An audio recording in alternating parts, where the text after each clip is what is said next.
Savaitgalį geriausi šalies golfo žaidėjai rinkosi į Klaipėdą, kurioje buvo surengtas atvirasis Lietuvos čempionatas. Jame varžėsi daugiau nei 70 sportininkų iš 11 valstybių.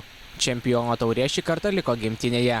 Ją iškovojo 21 Juozapas Budrikis.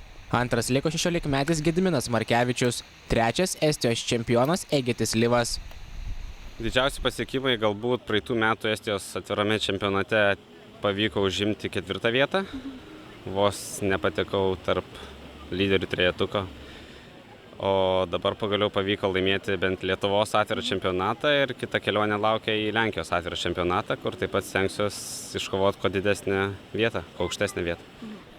Moterų varžybose visą prizininkių pakilą okupavo lietuvaitės. Čempionė tapo nuo pirmosios dienos lyderiavusi Rasa Butrimaitė. Sidabro medaliu pasipuošė Gilė Bitė, o bronza atiteko Saulei Jarašūnaitei.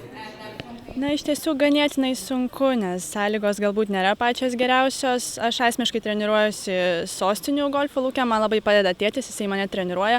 Man galbūt yra lengviau negu kitiems, tai čia šiuo atveju labai didelis pliusas.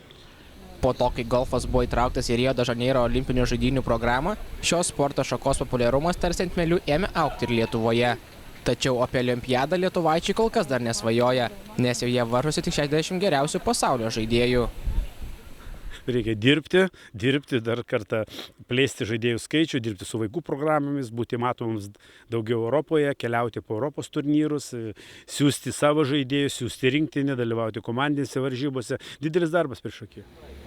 Į Klaipėdą golfą šiemet dar sugrįš. Rugsėjo pradžioje čia bus surengtas Europos moterų komandinis čempionatas. Jame dalyvaus net 150 žaidėjų iš 18 valstybių.